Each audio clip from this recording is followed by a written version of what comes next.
بسم اللہ الرحمن الرحیم۔ شروع اللہ کے نام سے جو بڑا مہربان نہایت رحم والا ہے۔ السلام علیکم پیارے دوستوں، میں آج حضرت موسیٰ علیہ السلام اور حضرت خضر علیہ السلام کی ملاقات کا احوال پیش کروں گی۔ ایک روز حضرت موسیٰ علیہ السلام کا وعظ سننے کے بعد کسی نے ان سے سوال کیا، اے پیغمبر خدا، کیا دنیا میں آپ سے زیادہ صاحب علم کوئی اور بھی ہے؟ حضرت موسیٰ علیہ السلام اللہ سے کلام کرنے کا شرف رکھتے تھے۔ انہیں نبوت ملی ہوئی تھی، آسمانی کتاب عطا ہوئی تھی، اور ان کے ساتھ ایسے معجزات ملے تھے جو کسی اور کے حصے میں نہ آئے تھے۔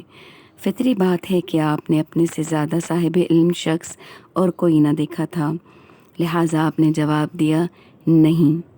اس پر اللہ کی طرف سے وحی نازل ہوئی اور آپ کو آگاہ کیا گیا کہ یہ ممکن نہیں کہ کوئی ایک شخص تمام علم کا حامل ہو، اور نہ ہی کسی ایک پیغمبر کو تمام علم کا امانت دار بنایا جا سکتا ہے۔ اس وقت بھی حضرت خضر علیہ السلام موجود ہیں جو آپ سے زیادہ علم رکھتے ہیں۔ یہ سن کر حضرت موسیٰ علیہ السلام کو حضرت خضر علیہ السلام سے ملنے کا اشتیاق ہوا، اور آپ نے باری تعالیٰ سے پوچھا کہ اس ملاقات کی کیا صورت ہو سکتی ہے۔ اس پر اللہ تعالیٰ نے آپ کو ہدایت کی کہ اس مقام پر پہنچیے جہاں دو دریا آپس میں ملتے ہیں، اپنے ساتھ پانی سے بھرے برتن میں ایک مچھلی لے جائیے، جہاں وہ مچھلی برتن سے نکل کر دریا میں اتر جائے، وہاں آپ کی ملاقات حضرت خضر علیہ السلام سے ہوگی۔ یہ سنتے ہی حضرت موسیٰ علیہ السلام اپنے خصوصی خادم حضرت یوشع بن نون کو ساتھ لیا اور نکل پڑے۔ چلتے چلتے مچھلی پانی کے برتن سے نکلی اور دریا میں اتر گئی۔ حضرت یوشع بن نون نے حضرت موسیٰ علیہ السلام کو بتانا بھول گئے۔ وہ وہاں سے کافی آگے نکل آئے تھے، لیکن جب انہیں پتہ چلا تو وہ واپس پلٹے اور اسی جگہ پہنچے۔ وہاں ایک بزرگ چادر میں لپٹے اس جگہ بیٹھے تھے۔ ان کے چہرے پر نگاہ پڑتے ہی حضرت موسیٰ علیہ السلام کو معلوم ہو گیا کہ آپ حضرت خضر علیہ السلام ہیں۔ حضرت موسیٰ علیہ السلام نے اپنا تعارف کروایا اور ان سے درخواست کی کہ آپ مجھے کچھ عرصے اپنے ساتھ رہنے کی اجازت دیں تاکہ میں آپ کے پاس موجود علم سے استفادہ کر سکوں۔ اس پر حضرت خضر علیہ السلام نے کہا، آپ میرے ساتھ رہ تو لیں، مگر میں خبردار کرتا ہوں کہ آپ میرے معاملے میں صبر سے کام نہیں لے پائیں گے۔ حضرت موسیٰ علیہ السلام نے کہا، انشاءاللہ آپ مجھے صبر کرنے والا پائیں گے، اور میں کسی بات میں آپ کی نافرمانی نہیں کروں گا۔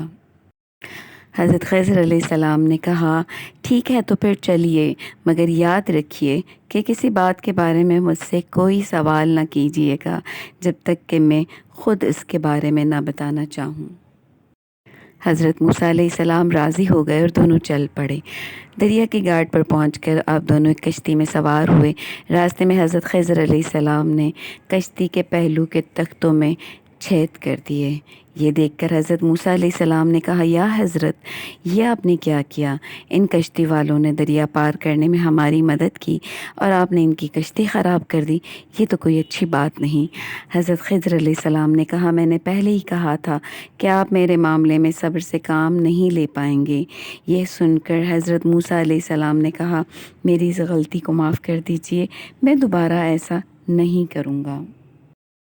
کشتی سے اتر کر آپ دونوں آگے چلے۔ راستے میں ایک جگہ چند بچے کھیل رہے تھے۔ حضرت خضر علیہ السلام نے ان میں سے ایک بچے کو پکڑا اور اسے مار ڈالا۔ فطری طور پر حضرت موسیٰ علیہ السلام کو اس بات سے دھچکا پہنچا۔ انہوں نے پھر اعتراض اٹھایا، آپ نے ایک معصوم کو بغیر وجہ کے مار ڈالا، یہ تو بہت بری بات ہے۔ حضرت خضر علیہ السلام نے پھر کہا، میں نے پہلے ہی کہہ دیا تھا کہ آپ میرے ساتھ صبر سے کام نہیں لے سکیں گے۔ حضرت موسیٰ علیہ السلام نے کہا، اس بار میری غلطی پر گرفت نہ کیجیے، اگلی بار میں بے صبری کا مظاہرہ کروں تو بے شک مجھے اپنے ساتھ نہ رکھیے گا۔ دونوں پھر چل پڑے۔ چلتے چلتے دونوں ایک بستی میں پہنچے۔ وہاں پہنچ کر آپ نے بستی والوں سے کھانے کی درخواست کی، مگر ہر طرف سے کوڑا جواب۔ کسی نے ان کی مہمانداری کرنے کی زحمت گوارا نہ کی۔ حضرت موسیٰ علیہ السلام کو اس کا بڑا دکھ ہوا۔ وہ وہاں سے آگے چلنا چاہتے تھے، مگر حضرت خضر علیہ السلام ایک دیوار کے پاس رک گئے جو گرنے ہی والی تھی۔ آپ نے اس دیوار کی مرمت کر کے اسے سیدھا کر دیا۔ اس پر حضرت موسیٰ علیہ السلام نے کہا، ان بستی والوں نے ہمارے ساتھ ایسا برا سلوک کیا اور آپ ان کے ساتھ بھلائی کر رہے ہیں۔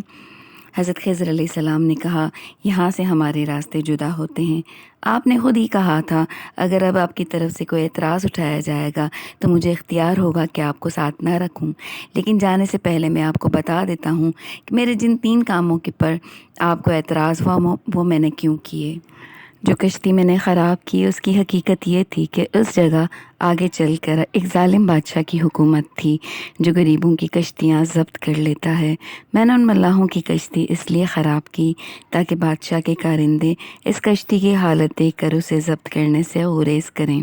جس لڑکے کو میں نے مارا اسے آگے چل کر نہایت ظالم اور سرکش بننا تھا۔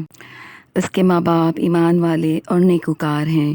میں نے لڑکے کو اس لیے مار دیا کہ وہ آگے چل کر اپنے ماں باپ کے لیے آزمائش اور اذیت کا سبب نہ بنے۔ اللہ اس کے بدلے میں انہیں نیک اور بہتر اولاد عطا کرے گا۔ جس دیوار کی میں نے مرمت کی وہ 2 یتیم بھائیوں کی ملکیت ہے۔ اس کے نیچے وہ خزانہ چھپا ہوا ہے جو ان کے باپ نے ان کے لیے چھوڑا تھا۔ باپ نہایت نیک اور صالح آدمی تھا۔ اس کے بچے ابھی چھوٹے ہیں۔ اگر دیوار گر جاتی تو خزانہ عیاں ہو جاتا اور لوگ اس پر قبضہ کر لیتے۔ اب یہ دیوار بچوں کے جوان ہونے تک سلامت رہے گی اور جب وہ مناسب عمر کو پہنچ جائیں گے تو ان کو ان کا ورثہ مل جائے گا۔ آپ اطمینان رکھیے، جو کچھ بھی میں نے کیا اپنی مرضی سے نہیں بلکہ اللہ کے حکم سے ہی کیا۔